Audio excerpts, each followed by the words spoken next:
El derecho, una de las ciencias sociales que regula y estandariza a todos los que nos rodea bajo una misma ley, o constitución. Pero como tal, se preguntarán, ¿qué es el derecho en sí? Bueno, pues entonces sigan viendo y lo conocerán. Primero que nada, les doy la bienvenida a mi despacho, soy el licenciado Bordaseux, me dedico a la abogacía. Y como verán, me han solicitado para darles cierta información, que les ayudara con sus estudios.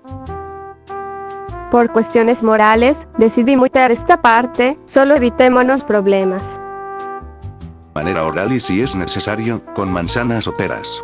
Lo que ustedes necesitan, amigos míos, es darles un incentivo a continuar. Así que no se preocupen, trataré de explicar de manera amena y sencilla, el tema que tocaremos hoy. Pero primero pongámoslos en contexto. Espera, ya te vas muy campante, ¿por qué no promocionas otro de nuestros videos? Así, una disculpa, aquí les pondré en la pantalla otro de nuestros trabajos, en nuestro canal. Y esperemos que les ayudemos en otra cosa. Y la chica de fondo, es la doctora Merry, la psicóloga, del video de abajo.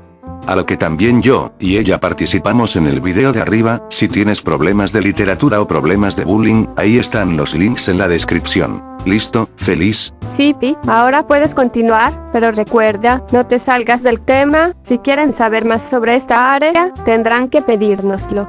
Recuerda, hay que hacernos desear. Como tú quieras, ahora empecemos. Para poder iniciar, y explicarles esto, necesito ponerlos al corriente con el tema que hablaremos hoy. Y empezaremos con una pregunta. ¿Qué es el derecho? Bueno, el derecho se define como una ciencia. Una ciencia social correctamente dicho. Porque constituye o se conforma de conocimientos ordenados, sistematizados, de carácter racional de los hechos o fenómenos sociales que tienen implicaciones jurídicas. En términos simples. Es un conjunto de normas jurídicas, creadas por el poder legislativo, para regular la conducta externa de los individuos, en la sociedad. Esto significa que tú como ciudadano o ciudadana, estás bajo una serie de restricciones que la ley indica y que el poder legislativo dicta para ti y para todos los que te rodean. Ya con esto dicho, no podrás salir golpeando con un bate a las demás personas, nada más porque hayas tenido un mal día. Como notarás también, esto aplica para todos sin excepciones. Y gracias a esto, hemos podido avanzar como sociedad a nivel cultural y social. Ahora, el tema que nos apaña, son las fuentes de derecho. Las fuentes de derecho, son todo aquello que produce el derecho. Bueno, eso suena algo tonto. Pero esto es así. Las fuentes de derecho, se pueden clasificar por tres ramas, las reales, las históricas y las formales. Empecemos con el más sencillo. Las históricas. Cuando hablamos de fuentes históricas estamos hablando de cosas que ya pasaron y que tuvieron su auge en el pasado. Pero en cuanto al derecho, cuando hablamos de la historia tomamos en cuenta las normativas o leyes antiguas que ya han dejado de funcionar o ya no son vigentes en la actualidad. Un ejemplo de esto sería el Código de Hammurabi. El Código de Hammurabi, que es un pedazo de piedra en la que se hallan grabadas las 282 leyes que el rey Hammurabi dictó, pero que en sus propias palabras fue entregado a sus manos por el dios Shamash, el dios del sol y de la justicia. Otro más conocido, serían los 10 mandamientos, que según nos enseñan en los catecismos, en donde se proclaman las 10, entre comillas, las primeras leyes de la sociedad. Bueno, como notarán, estas leyes a pesar de ser caducas y ya no poseer vigencia, son las bases de nuestras constituciones y leyes actuales. Ahora pasemos a las reales. Son los factores o elementos que determinan el contenido de las normas apartándose de un proceso legislativo. Son también denominadas materiales, problemas que surgen en la realidad histórica de cada pueblo y que son regulados por el derecho. Son un reflejo de la realidad actual traducida en el respeto a las mismas. En términos más sencillos, son normas o leyes creadas por las circunstancias, y que pueden ser temporales u oficiales. Un ejemplo de esto sería la Constitución de 1824. En esta Constitución presentamos un borrador de la primera Constitución Política de México, elaborado por el Congreso General Constituyente de la Nación. La rebelión del Plan de Casamata obligó a Agustín de Iturbide a reinstalar el Congreso. Para que se den una idea de esto. Es hacer leyes, para hacer modificaciones sociales de manera que se pueda subsistir en la región o en la sociedad en la que vive. Esto puede ser completamente ajeno en otros países.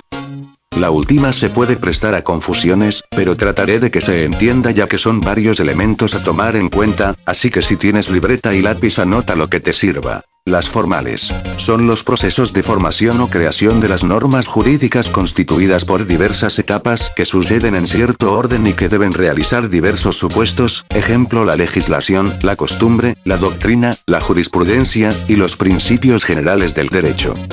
Como primer subtema la ley. Es la norma jurídica obligatoria y general dictada por poder legítimo para regular la conducta de los individuos o para establecer los órganos necesarios para el cumplimiento de sus fines. La ley es la primera y principal fuente del derecho, de la cual todas las demás son supletorias. Por eso sin duda se confunde con el derecho. Hay que tener en cuenta que la ley no es todo derecho, sino una parte de él. Un ejemplo, la venta de cocaína está penada por la ley prohíbe que una misma persona vote 2 veces en la misma elección, un hombre de bien nunca actúa de manera contraria a la ley. Aquellas acciones que violan la ley son penadas con distintos castigos según la naturaleza y la gravedad de la falta. Segundo subtema la costumbre. Es el uso implantado en una colectividad y considerado por esta como jurídicamente obligatorio. Es el derecho nacido consuetudinariamente. Es una fuente del derecho, representa una norma no escrita, que ha sido impuesta por el uso mediante la repetición de actos uniformes a lo largo del tiempo. Por ejemplo, la rutina que una persona sigue al levantarse y el orden en el que realiza estas actividades, por ejemplo, usar un despertador, el aseo personal, cómo vestirse, el desayuno, la ingesta de vitaminas o medicamentos, el ejercicio físico, los rezos o prácticas religiosas, etc. También pueden ser colectivos como la costumbre de felicitar a una persona cada año cuando cumple años o la costumbre de poner nombres y apellidos a las personas. Tercer subtema la jurisprudencia. Esta palabra tiene varias acepciones, ciencia del derecho es la más antigua. En la actualidad se denomina así a la interpretación que la autoridad judicial da ordinariamente a una ley.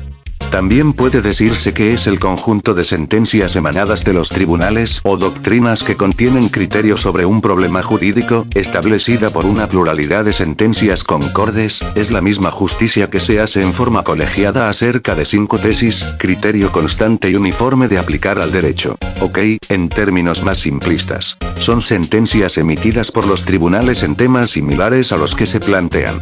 Es la última de las fuentes del derecho y normalmente necesitas al menos 2 jurisprudencias o sentencias para hacer valer la ley o una nueva ley. Cuarto subtema la doctrina. Se da el nombre de doctrina a los estudios de carácter científico que los juristas realizan acerca del derecho, ya sea con el propósito puramente teórico de sistematización de sus preceptos, ya con la finalidad de interpretar sus normas y señalar las reglas de su aplicación. En términos más simplistas, que a falta de ley, lo siguiente es la doctrina. Tratados escritos por eruditos del derecho que dan solución a problemas cotidianos. No tiene fuerza obligatoria, y no se reconoce como fuente oficial del derecho en la mayoría de los sistemas jurídicos. Bueno, como notarán, ese fue el tema. Las fuentes del derecho. Ahora ya que están un poco más empapados del tema, yo sugiero que sigan investigando por su cuenta o busquen la manera de continuar con este tema. Lo único que les hice fue darles puros significados, ya masticados con ejemplos ya mostrados. Ahora solo queda despedirme y espero haber ayudado un poco con este engorroso problema. ¿Tú crees que el derecho sea un tema difícil? No tanto, la clave está en leer. Y créanme, es mucha lectura. Bueno chicos, termino la clase conmigo, les deseo la mejor de las suertes, yo soy el licenciado Bordaseux, les deseo buenos días, tardes o noches, o al horario que nos vean. Adiós, cuídense.